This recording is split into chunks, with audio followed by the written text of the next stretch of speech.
আপনি কি বিশ্বাস করেন আপনার জীবনের মোড় আজ রাতেই ঘুরে যেতে পারে? গত ১ বছর ধরে যে চোখের জল আপনি বালিশে লুকিয়ে ফেলেছেন, যে অপবাদ আর অবহেলার বোঝা আপনি একা বয়ে বেড়াচ্ছেন, আপনি কি জানেন সেই কষ্টের পাহাড় গলিয়ে দেওয়ার জন্য আজ এক বিশেষ সুযোগ আপনার দরজায় কড়া নাড়ছে?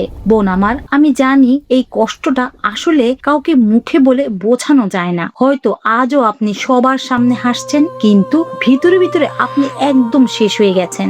আজ ২০শে মে বুধবার, জিলহজ মাসের ৩ তারিখ হয়ে গেছে, অর্থাৎ বছরের সবচাইতে ফজিলতপূর্ণ ১০ দিনের ৩টি দিন অলরেডি পার হয়ে গেছে। হাতে আছে আর মাত্র কয়েকটা দিন। আপনি কি এখনো সেই একই বিপদের চক্রে ঘুরপাক খাচ্ছেন? মনের আয়নায় নিজেকে দেখে কি বারবার জিজ্ঞেস করছেন, আর কতদিন আমি এইভাবে হাহাকার করব? আমার তাকদিরে কি একটু সুখ লেখা নেই? বোন আমার, আজ আমি আপনাকে কোনো কঠিন তাত্ত্বিক কথা শোনাবো না, বরং আপনার এই ভাঙা হৃদয়টাকে আল্লাহর রহমতের সাথে জুড়ে দিতে এসেছি।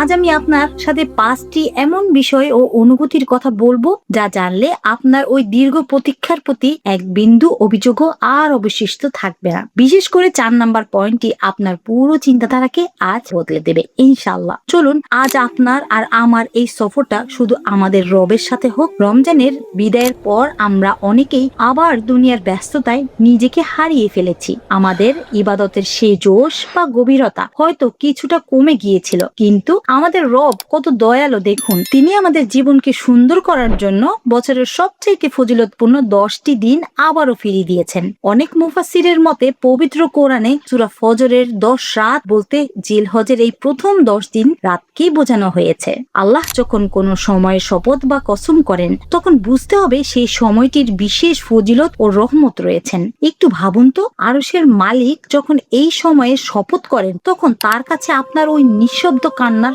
দাম কতটুকু হতে পারে? আমার কমেন্ট বক্সে যখন কোনো বোন লেখেন, আপু ১২ বছর ধরে শুধু চোখের পানি ফেলছি, একটা সুস্থ সন্তানের মুখ দেখতে পারলাম না, তখন আমার কলিজাটা হু হু করে ওঠে। আমি জানি আপনাদের সেই একাকিত্বের কথা। কেউ হয়তো নিজের সাজানো সংসারটা টিকিয়ে রাখতে গিয়ে প্রতিনিয়ত স্বামীর কাছে অপমানিত হচ্ছেন। কেউ বা এসএসসি বা নেট পরীক্ষা নিয়ে অজানা আশঙ্কায় রাতে ঘুমাতে পারছেন না। শয়তান হয়তো আপনার মনের ভিতর একটা কথাই বারবার বাজায়, তোমার সময় ফুরিয়ে গেছে। কিন্তু আজকের এই ভিডিওটি হয়তো আপনার জীবনের নতুন ভাবে শুরু করার একটি শক্তিশালী অনুপ্রেরণা হতে পারে। জিলহজের এই ১০ দিনে প্রথম বিষয়টি হলো নিজের অসহায়ত্বকে স্বীকার করা। আমরা যখন মানুষের কাছে গিয়ে বলি আমি খুব কষ্টে আছি, তখন তারা আমাদের দুর্বল ভাবে, করুণা করে। কিন্তু এই ১০ দিন আপনি যখন জায়নামাজে বসে বলবেন, মালিক আমি নিঃস্ব, আপনি ছাড়া আমার আর কেউ নেই, তখন আপনার ওই ভাঙা মনটাই আল্লাহর রহমতের দিকে আরো বেশি ঝুঁকে যাবে।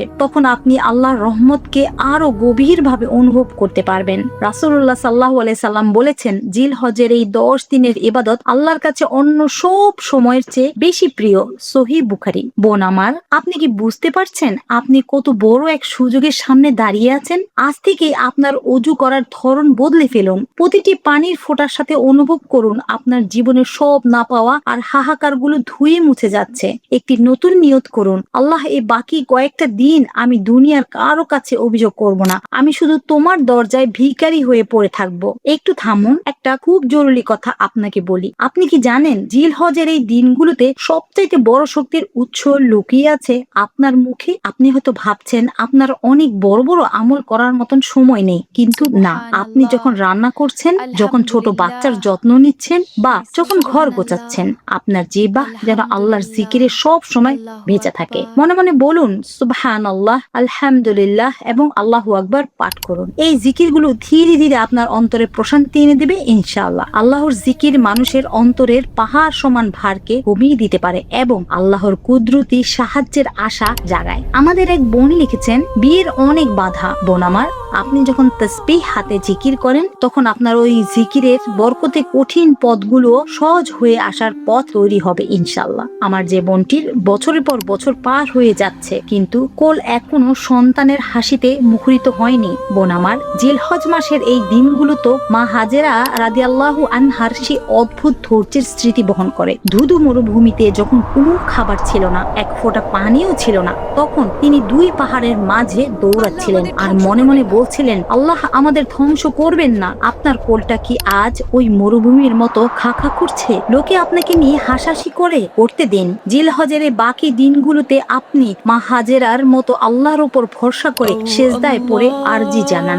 মনে রাখবেন, আল্লাহর ক্ষমতার ব্যাপারে নিরাশ হয়ে যাওয়া একজন মুমিনের জন্য মোটেও ঠিক নয়। 3টা জিলহজ হয়ে গেছে, হাতে আর মাত্র কয়েকটা দিন আছে। এই কয়েকটা দিন আপনার চোখের পানিকে অবহেলা করবেন না। মরুভূমি থেকে যদি জমজম বের হতে পারে, তবে আল্লাহ চাইলে আপনার জীবনেও খুশির জোয়ার আসা একদম সহজ। এখন যে 4 নাম্বার পয়েন্টটি বলবো, এটি আপনার পুরো জীবনের সংখ্যা বদলে দেবে। আমরা ভাবি কোরবানি মানে শুধু পশুর রক্ত ঝরানো, কিন্তু বোন আমার, আল্লাহ তো বলেছেন পশুর রক্ত বা মাংস তার কাছে পৌঁছায় না, পৌঁছায় শুধু আপনার মনের বিশুদ্ধতা। আপনি কি পারবেন এই 10 দিনে আপনার মনের ভেতর থাকা ওই জেদ, ওই অহংকার বা ওই মানুষকে আঁকড়ে ধরার তীব্র মায়াটাকে কোরবানি করতে? যে মানুষটি আপনাকে 12 বছর ধরে কষ্ট দিচ্ছে, তাকে আজ আল্লাহর জন্য মাফ করে দিন। আপনার বুক থেকে ওই বিষাক্ত ঘৃণাটাকে কোরবানি দিন। যখন আপনি আপনার বুক থেকে ওই দুশ্চিন্তা আর বিষগুলো নামিয়ে রাখবেন, তখনই আপনার অন্তরটা ধীরে ধীরে শান্ত হতে শুরু করবে।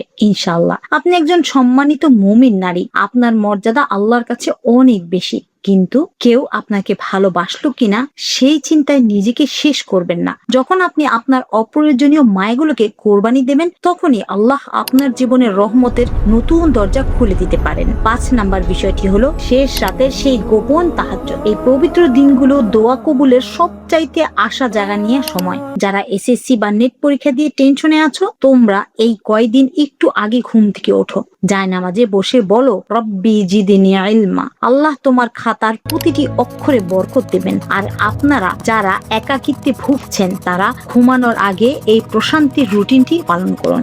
1, প্রথমে শান্ত মনে ওযু করে নিন। 2, বিছানায় বসে একাগ্রতার সাথে আয়াতুল কুরসি পড়ুন।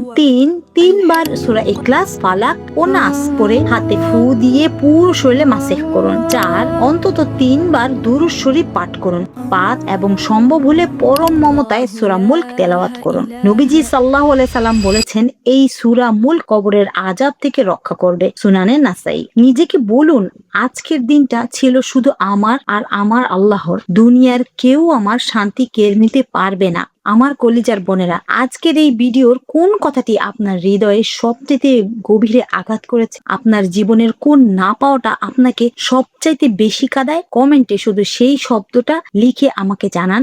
সন্তান, সংসার, শান্তি, বিপদ বা পরীক্ষা। আপনি যদি আমার মতন এমন অনুভব করেন, তবে একটি কমেন্ট করে যান। আমি যতটা সম্ভব আপনাদের কমেন্ট পড়ার চেষ্টা করব এবং ইনশাআল্লাহ আমি আপনাদের জন্য দোয়ার নিয়তে থাকব। ভিডিওটি যদি আপনার মনে একটু আশার প্রদীপ জ্বেলে থাকে, তবে একটি লাইক দিয়ে যাবেন। আর আপনার সেই প্রিয় বোন বা বান্ধবীর সাথে এই ভিডিওটি শেয়ার করুন, যে আজ হয়তো কোনো এক কোণে বসে একা কাঁদছেন। আপনার একটি শেয়ার হয়তো আজ কোনো এক নিরাশ মানুষের মনে আবার আল্লাহর উপর ভরসা ফিরিয়ে আনবে। আমাদের এই নুরানি পরিবারের নিয়মিত সদস্য হতে সাবস্ক্রাইব করে পাশে আসুন। বিদায় নেওয়ার আগে আমরা সবাই মিলে একবার হাত তুলে বলি, হে আল্লাহ, জিলহজের এই পবিত্র দিনগুলোর উসিলায় আমাদের প্রত্যেকের জীবন আপনি সুন্দর করে দিন। আমাদের দোয়াগুলো কবুল করুন এবং আমাদের অশান্ত মনগুলোকে আপনার নূরে শান্ত করে দিন। আমিন ইয়া রাব্বুল আলামিন। আসসালামু আলাইকুম ওয়া রাহমাতুল্লাহি ওয়া বারাকাতুহু।